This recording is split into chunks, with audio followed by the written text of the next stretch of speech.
We arrived at King's College Hospital and led to the front door of the intensive care unit. We then went into the unit and pointed across to the nearest bed.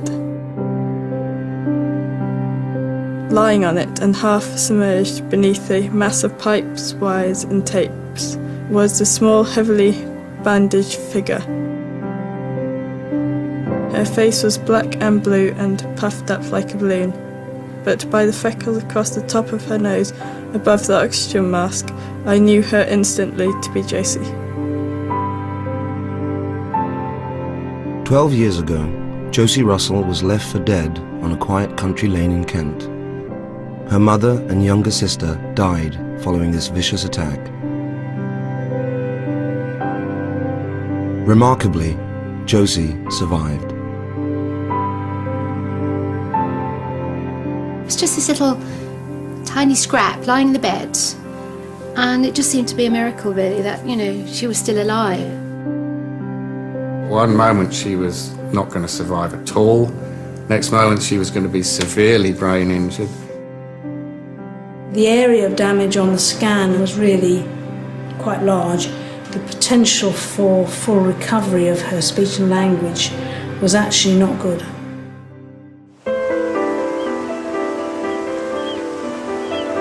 Josie Russell's journey has been an extraordinary one. Against all the odds, she survived one of the most brutal attacks of recent years. What happened to me in the past, it can't bring Lynn and Megan back. I've never really wanted to talk about it because I was only 9 at the time, but now I think I'm ready to find out more about what happened to me and how it affected who I am today.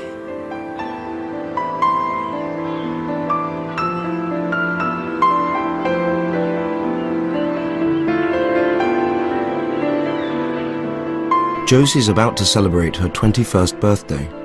For her, it's a significant milestone. She's moved out of the family home and bought a house in Bangor, North Wales. Hey, where's that piece of coral from?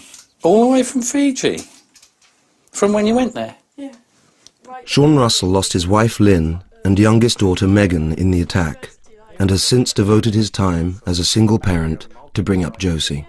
I like it when he comes over and sees my house and see what he thinks about it. I don't know if I can pull your leg that much. When I walked in the door tonight and said, I've not bothered clearing up then. Whoops! That was the wrong thing to say. I haven't had a chance, have I?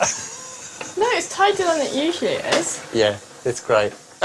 I think he thinks I'm fine and he doesn't phone me every day asking me how I am and do I have enough food and stuff like that. I think he knows that I can cope and I can. I'm happy to sit back and get fed. It's almost ready. Okie doke. Josie has done so well, people tend to forget that she did suffer a brain injury. She was damaged physically by the attack on her many years ago, and that did leave her with a relatively serious kind of impairment in terms of her ability on reading and writing, speech and language. People have to understand that she's not come through this unscathed, that you have to take cognizance of the fact that she's been permanently affected by this in this particular way. It was July the 9th, 1996, when Sean Russell returned to his home in Chillenden, Kent, to discover that his wife and 2 young daughters were missing. After hours of waiting, he received the worst possible news. At first, I'd been told that all 3, Lynn, Megan and Josie, had been killed. Police officers had found the bodies of Lynn, Megan and Josie Russell and Lucy, the pet dog, in woodland near their home.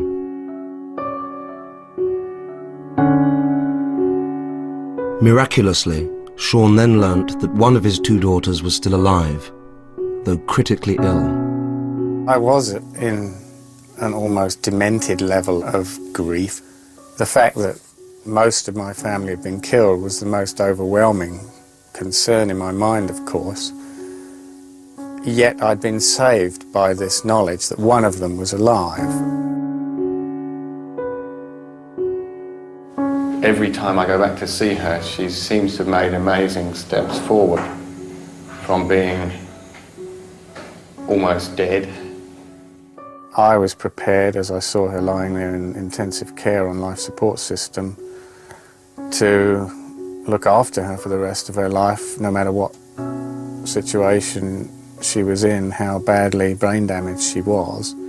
I fear for the safety of anybody, any person who he is near, any animal who he is near. He killed my dog at the same time as my wife and child. How Josie survived to this day, we still cannot imagine, considering the damage that was caused to her. But for some reason she pulled through and the other two didn't.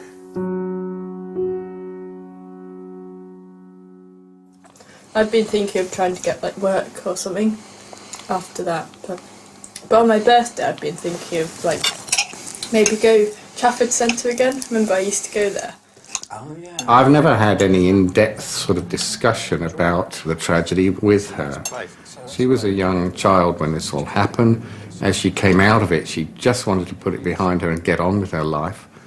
Now she's a lot older, and I did wonder whether the time would come. She has, for example, read the book. She was not bothered. It was too long and boring to read my book about the whole terrible time. So maybe she is trying to, like, inquire a little bit, as we all do as we get older, about why these things happen. I've been reading Sean's book to find out other things that I didn't know about how Sean and other people cared for me after the attack.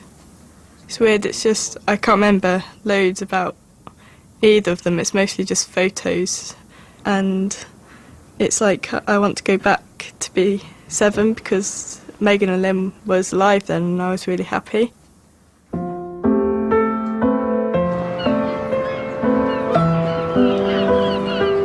Following the attack, Josie's life was changed forever. She was brought here to King's College Hospital, London. Her horrific head injuries had caused severe brain damage, and the doctors had grave concerns as to whether or not she would be able to live an independent life in the future. Now she has returned to the hospital for the first time to meet Dr. Marion Crouchman, who led the team of specialists in Josie's recovery. Josie, I wouldn't have recognised you, I don't think. They haven't seen each other since Josie left the hospital as a fragile 9-year-old who couldn't speak and whose future was very uncertain. So, are you up to looking around? Yeah. Okay. Well, I think it's a good time to let me know what actually happened, what was wrong with me, and why I can't do spelling and write essays as much now. Because when I was younger, I probably wouldn't quite understand, but now I'm 20, almost 21, that I should know and I understand why things are like that. I first saw Josie the morning of her operation. She was, I suppose, a wiry little 8 or 9-year-old. I was specifically asked to look at her neck. The back of her head, she had a number of wounds from the instrument that had been used to hit her. Now this is just a CAT scan. Josie had been struck repeatedly with a metal hammer and had sustained a large open wound. So right down here, Doctors eventually inserted a 4-inch titanium plate to rebuild her skull. The blow to the head affected the exact part of the brain controlling her speech and language. you can see that this area here is not the same as that side. Yeah. And you can see that change there is present here. It's not there. It's there. It's not there. And here you can actually see where the black is? Yeah. That's fluid. But it's a relatively large area. Yeah. And it's slap over where your speech and language area was. So, back of my head, I had the scar there. You had a few, because I examined you the morning after you came in, and took your bandages off, and you had a number of you'd obviously had blows to the back of your head. Yeah. Several. And you were lucky because there is quite an important artery in that region, and if you had broken that artery, you probably wouldn't have survived until they found you.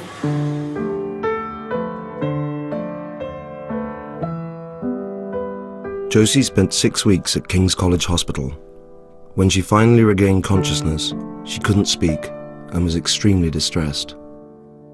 We would have expected a child in that situation to have that period of agitation, but usually it settles down as soon as their consciousness emerges. But Josie remained very, very distressed and very hyperactive. We were really concerned that the main cause of her agitation was the fact that she had some memory that she'd had a very, very traumatic experience, but that she wasn't able to make sense of that. She wasn't able to ask her father about it. She wasn't able to verbalise her distress. And I think that she probably didn't know what the outcome was for her mother and her sister. And after discussion, we decided that Sean would tell her. She responded by just turning her face away from him.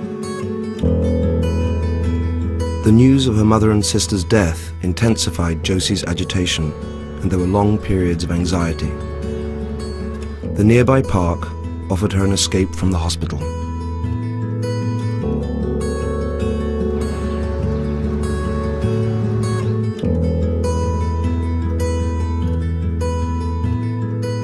Squirrel. There used to be loads of squirrels, I remember that.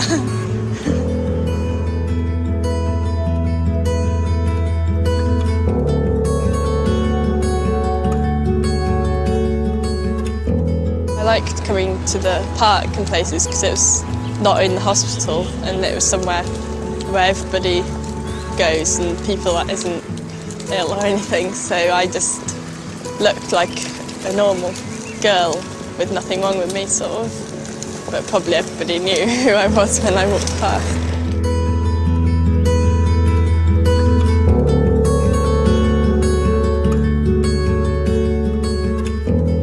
I remember these swings, I think, quite well, because I remember there was quite a few swings, as there is, there's like loads here, and Sean used to sit next to me.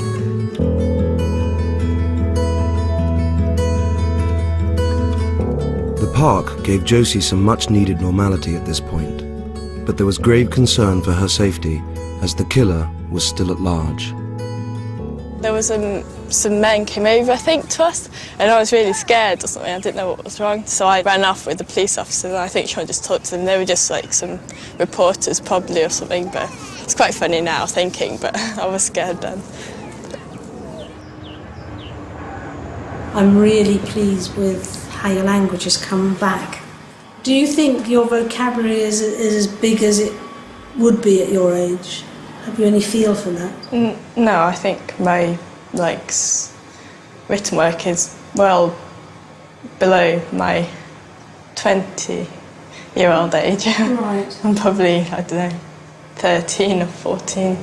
But you don't speak like a 13 or 14-year-old, do you? No. And how old do you think?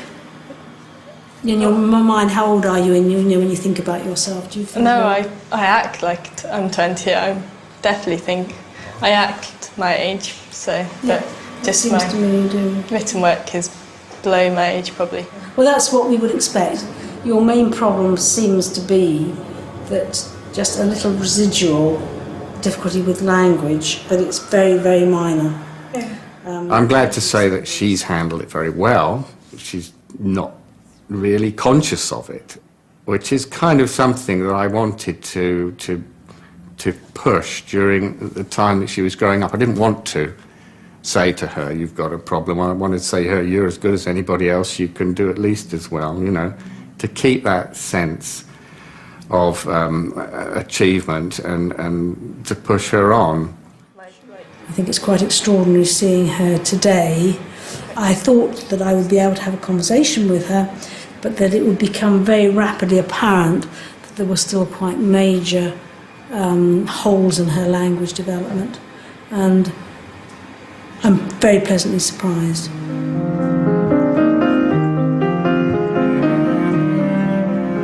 I think some doctors and people are quite surprised of how well I am now. They want to know more, like, what can I do, and I don't mind. I like telling them that I'm fine and there's nothing wrong with me now or anything.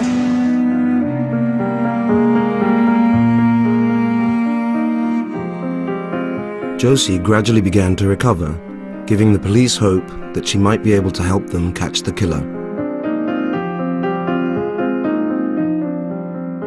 Josie's good progress meant that the investigating team were hoping to begin asking her questions soon about what had happened at the murder scene. It was still unclear whether or not Josie remembered anything at all about the circumstances that had led to her head injury. Josie was matching words with pictures in her therapy sessions, and this gave the police fresh hope that she could help them with their inquiries. 2 police officers had been specially assigned to support Sean from the onset, but now they had to turn their attention to Josie. Pauline Hobson-Smith and Edwin Tingley spent many hours working with her, and they've remained in contact ever since. Hello. Hello. It's lovely to see you. That's lovely. How are you? Oh, brilliant to see you. He was never that height. He was down there. You're taller than Pauline now. The main challenge for Ed and Pauline was enormous: how to gather evidence from a traumatized child who couldn't speak. We didn't know how you were going to be, whether you were going to be able to speak even. And in those early days, I don't know if you remember, but you couldn't say a word. I couldn't. Well, I can't really remember that I couldn't talk that much. Like, I was thinking, like, did I help you with? Oh, you were marvellous. Did, even though I couldn't talk. You were fantastic, and it was really up to us, wasn't it, to kind of get that information out of you. Gradually, as Josie was gaining more strength, you know, and she started moving about and getting up, and we realised, you know, that there might be something here. She might remember something. When you have a murder scene as such, there's obviously there's lots of things there, but sometimes an explanation why they're there and what it's doing there is really important. Generally, you've got no witness for that, but with Josie, we did have a witness for that. I really remember you were quite upset and worried. You tried to get out of the hospital wards, you know, you really would run to the door and you'd try and get out. It was sort of a medical need in a way, because all the while she was in the hospital ward, she was almost trapped there, and clearly she needed to get out, that she had to go home. She had to prove to herself that Lynn wasn't there and that Megan wasn't there. She went round each room, making sure in her own mind that they had gone, and it was quite distressing actually. Without going too deeply into it, she was really distressed about that. It was a unique and difficult situation for Ed and Pauline, but through groundbreaking techniques, they eventually helped Josie to piece together what happened. She told them details of the attack that she has never felt able to share with anyone else. We actually pushed the guidelines quite a bit, and we wondered how we were expected to talk to her, get that information out of her. We were actually advised at one point, give Josie a pencil and a paper and see what happens. But at that time we knew Josie couldn't even hold a pencil, let alone write down anything down. So obviously there was a lot that she still had to tell us, although she couldn't speak to us. She was saying the odd thing. I thought about making some models for her, and it was a bit bizarre really, making models of a murder scene. But I did actually make little models, and I dressed them in the same type of clothing and colouring that Lynn was wearing. And the 2 children are dressed in their little school uniform. And it was from that Josie was able to move the models around, and my guess is, and you know, talking to her, she thinks she was kind of enjoying doing that. She was able to show us actually what was going on at that time. And she did work us right the way through it all. We were very worried about the effect this might have on her. However, at the completion of the first two or three interviews, she was quite elated by having to tell us and get it off her chest perhaps, what had been sort of in there for such a long time really.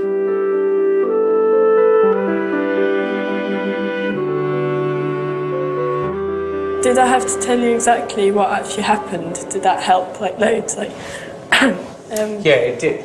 Like, exactly what happened? Basically, we were looking at a murder scene, weren't we? And basically, all you have at a murder scene is just cold evidence and nothing there. Yeah. But because you were the jewel in our crown, in a way, because you were there and you were able to tell us what took place in the sequence that it took place and really important things. So, yes, you did really well with that. And don't ever feel you didn't.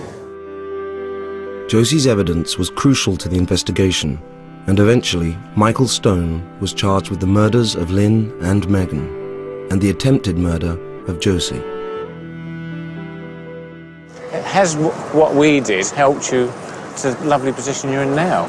Probably I did lots, because I didn't really speak to anybody else about, like, before the past and what happened, no. And so probably when I was at that age, I talked to you about it, and so I'd, like, done it, spoken to you about it, and then don't talk about it anymore to anybody else, probably. I do remember even when Sean would turn up, you'd clam up and say anything, because I know you never spoke to Sean about it, and it still remains the same, so you still don't talk about it to anybody else. So it makes you probably feel quite privileged about that, Paul, don't you? It really was fantastic to be able to work with you and to see how you really blossomed. Knowing that Josie hasn't spoken to anybody else other than Ed and myself about what happened on that day, for her to want to find out is quite amazing. I suppose that's showing her maturity, really. It's wanting to know why this happened. A few months after the attack, Sean and Josie moved back to North Wales, far away from the painful memories of Kent. When they returned, Josie was still not speaking, and her father, concerned about her education and welfare, approached the local school seeking support to rebuild their lives. I told them I was thinking about coming back to Wales to live. I could sense their depth of feeling as they offered to have Josie back at any time. As they made this offer, I felt a great weight lifted off me.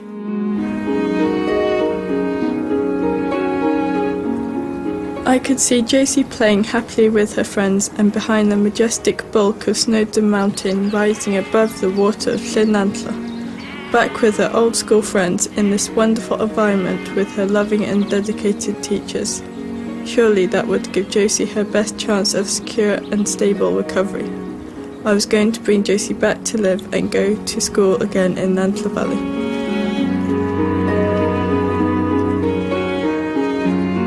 It was really good that Sean brought me back to North Wales, because I've always been happy there, and it was a lovely place to grow up.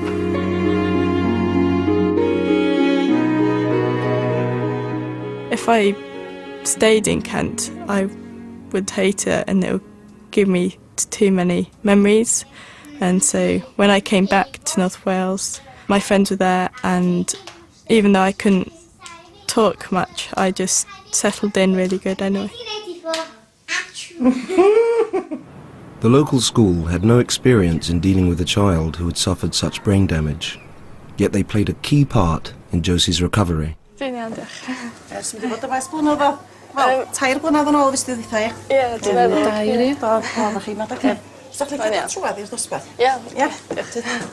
Josie would have to try to recover in the full glare of the media spotlight. It was an added pressure, as every small detail of her progress was seized upon by the press. When Josie came back to the school, the investigation was still going, so there was high security. I remember that. Yes. Remember when we had... No reporters or anyone was allowed to pass the front gates of the school. That this zone was just Josie's safe zone. Sean was bringing Josie to school, so there would be a lot of reporters at the beginning, but they knew they couldn't step onto the school premises at all. Catherine Williams was appointed as Josie's personal tutor. She would stay with Josie until she left school at 17. We were briefed, on how much damage there was. Josie's head injury was severe. Nobody, I don't think, realises how bad it was. I don't think Josie to this day knows how bad she was then. There's a picture of Megan working with the clay. Oh, yeah. It looks just like in here. Yes. She had this fantastic smile. That smile hid a lot of things for Josie. Unfortunately, she couldn't speak that much. She'd point to things, but she'd get frustrated with herself. Again. Yeah. It was a long and complex process, going back to the very basics of teaching a child in the early stages of learning. Do you know, like, what work did I need the most help for? You needed to learn the words again, what they meant. People used to say things like, that's behind something. You wouldn't know behind or on or underneath and stuff. So we'd had to work on that so you knew what that meant. Yeah, I sort of remember sort of what we did and cards, games and stuff like that, and reading. Josie made steady progress, but doubts remained about how far she could recover and what future she could hope for.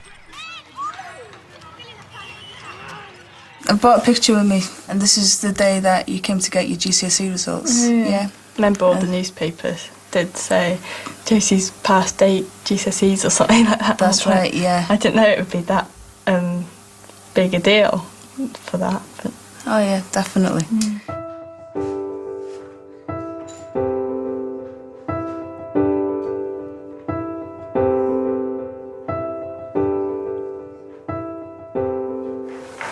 Before you moved to Kent, I remember we were doing a theme on chapels. Yeah. And Megan brought this chapel that she'd made at home to school.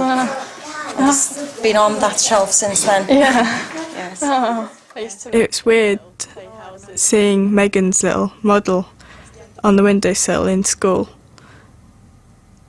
I can't remember that much of Megan in school or anything, but I remember playing with her at home and like play with dolls and playing outside. I talked to friends like openly saying like, oh, I wonder how Megan would be like now because she'd be 19, and I can't imagine that because it'd be weird, but we used to mostly like the same things, but we did have our own friends.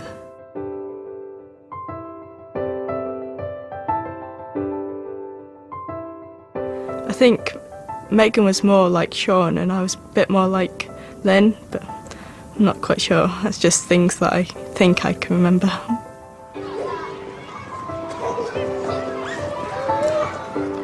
It's nice being back in a school, Ballydalen. It hasn't changed that much, but I remember I used to be really happy there. There were, of course, many milestones, many stages that she went through.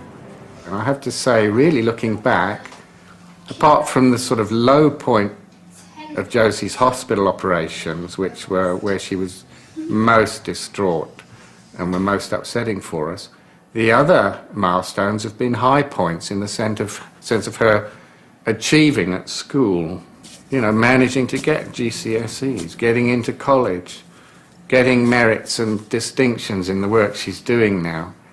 Basically, being happy.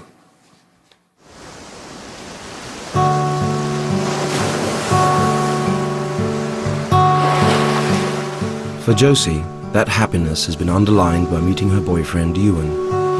In the early days, it was uncertain whether she would be able to sustain a relationship. He's not usually my type, but I thought he looked quite good looking and different, so he's very funny and he's like best friend as well, and I know him like loads. Like, even when I first met him, I somehow just got on with him really well, just like clicked.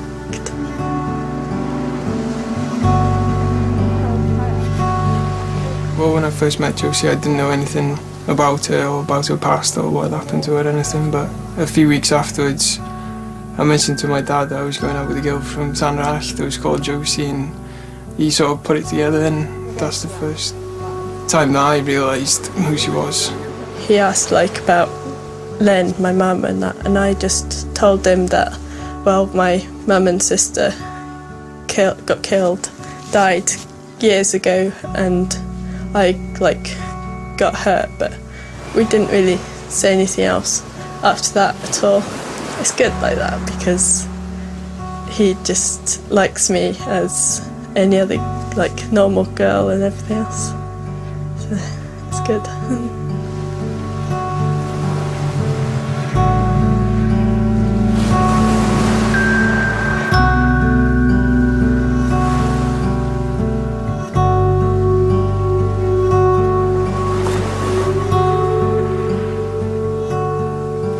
I think she's been a very normal, ordinary, average teenager in the way that she's built her relationships with people. She's done all the things of discovering alcohol and fashion and all those things that teenagers dabble with and mess around at, and partying and all that sort of stuff. But the one thing that perhaps worried me more than anything on the psychological side was I doing the right thing by Josie to kind of say yes to the media intrusion on so many occasions? It kind of snowballed from the beginning.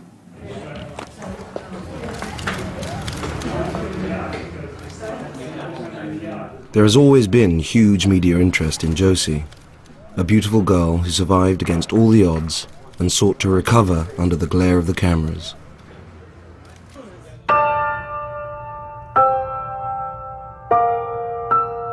But in those early days, Josie hated the publicity.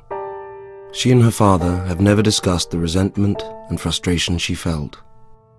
I remember, like, the Sun, I think it was, I'm not sure, said something really not true, and I got really annoyed with it. I can't remember what it was, but I remember that I said, I'm never going to go in that newspaper again or something. I can't remember what it was. It was usually just people trying to tell the story they wanted, to make it overly romanticised, overly sentimental, if you like. I think a lot of any media and that, they all want me to be sort of sad and that, but I'm not. I think a lot of them wants me to make a lot more emotion and stuff about the past. Even at the time of the funeral, you know, you were photographed. There were people literally lurking behind the gravestones with long lenses at the cemetery to get pictures of you. And you didn't know if you were coming or going.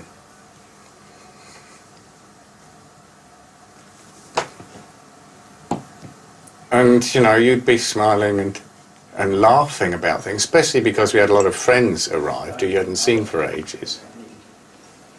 And so then a picture would appear in the paper of you with a smile on your face at the funeral, which was really, you know, odd. But people didn't know that you were actually in a situation where you were actually under the influence of a kind of head injury drug, and that was causing that.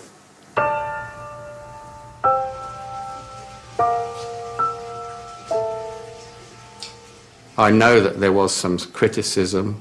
I don't look back on that with a particular feeling of happiness. It started with the police, who said we need to use the media in this case. It also grew out of the fact that I wanted to leave the area where the murders had taken place and bring Josie back here to Wales. But I didn't have a job to come back to. And therefore, literally, to make ends meet, I needed to earn money. So, for better or worse, I kind of agreed to work with the media. I perhaps did let it go too far, and I'm not proud of that. What are you doing?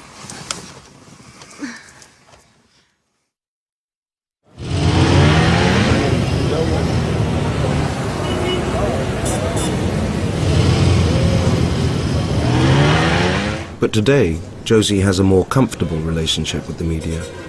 It began when she realized how she could use her profile to publicize other people's suffering. That's great. That's great. Fine. On this trip, she has traveled to Nigeria to open a medical center for children affected by malaria.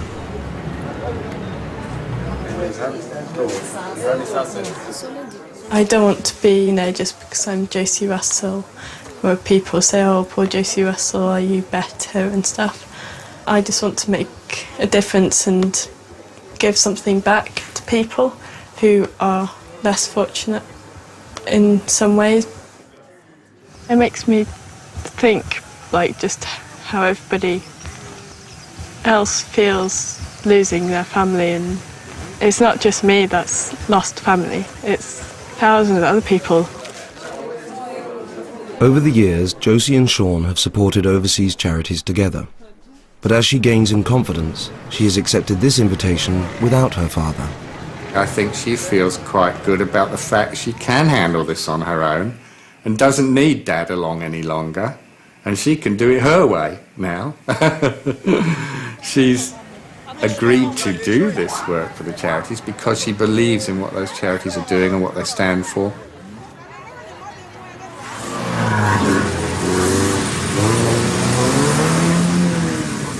The highlight of this visit to Nigeria is the official opening of the Josie Russell Children's Health Centre.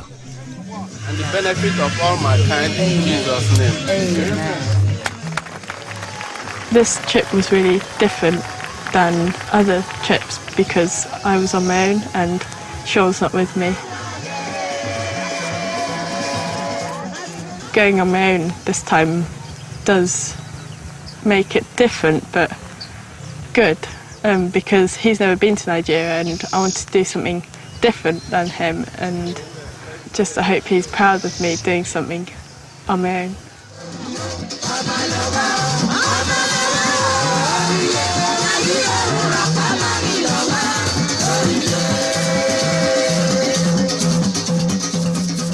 It's a really, really fantastic thing that's happening, and it should save people's lives, which is like amazing. Would you love to come back?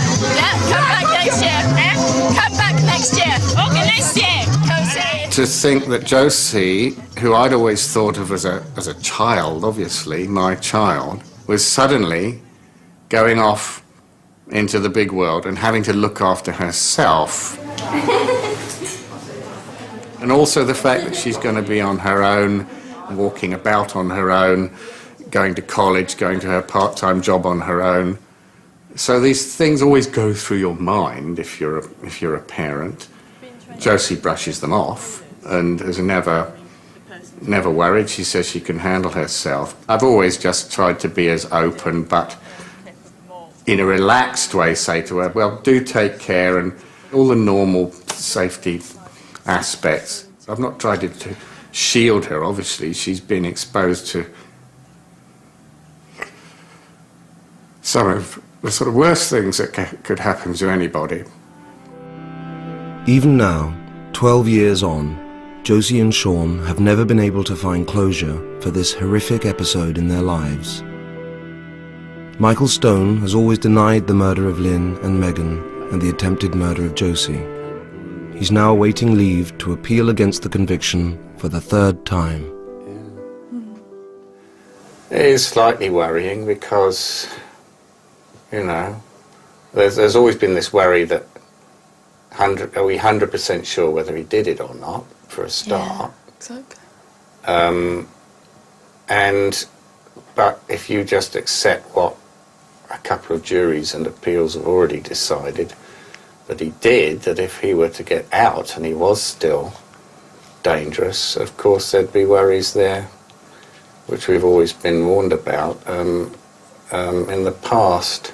Mm. So it's difficult because you can never get this out of the way. You never can get it finished with, you know. Mm. Yeah. Mm. I don't really want to think about it now.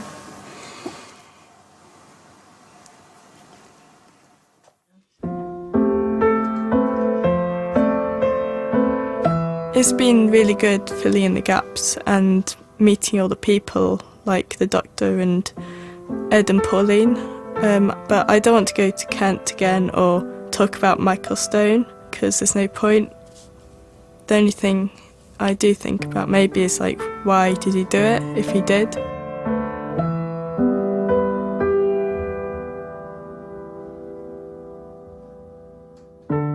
I just want to think about the good memories of Lynn and Megan and mostly about the future and now Happy CT, happy CT. I never doubted the fact that she would recover. She's a very strong personality anyway, and that's why she did survive. I'm still pretty impressed, actually, how she is now, because I still thought there'd be certain problems she'd be going through with talking to me even, but no, really impressed with her.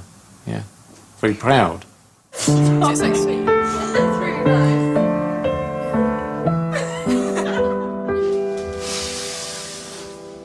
Well done. Hey, all in one big blow.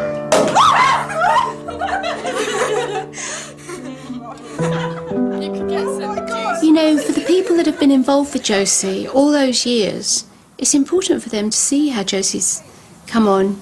How terrific for me and Ed to see this young woman who was in those early hours just lying there, not knowing if she was going to live or die. I think reaching 21 is exciting, but also it's quite scary because I'm in my last year in college. So after that, I've got to go like out there in the big wide world and get a job and earn a living. Like, I guess the next milestone, if you like, might be if she settled down, got married, if I knew she was with someone that could look after her all the time. I'm sure she'd say, why shouldn't it be the other way around? I'm perfectly happy to look after myself or my partner if I have one, sort of thing, you know. So in the future, maybe I'll worry less when I see her more settled into that kind of a situation. taking this journey has been really good, and I've learnt a lot of things. Even though bad and sad things happened, a lot of good things has come out of it. So, and I don't want people to feel sorry for me and saying, oh, are you better, Josie, or anything, because I am better and there's nothing wrong with me.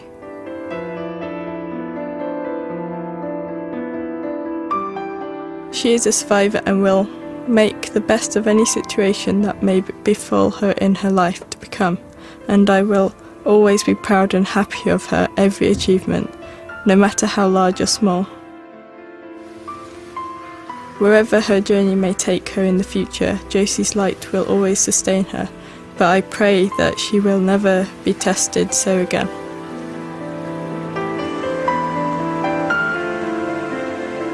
If you've been affected by any of the issues in tonight's programme and would like to talk to someone in confidence for further sources of information and support, you can call the BBC Action Line on 08000 566 424.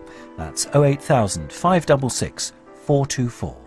This is Josie speaking, and I don't want to be filmed again, and I just want to be normal. I don't know film people to come at all. So, goodbye everybody.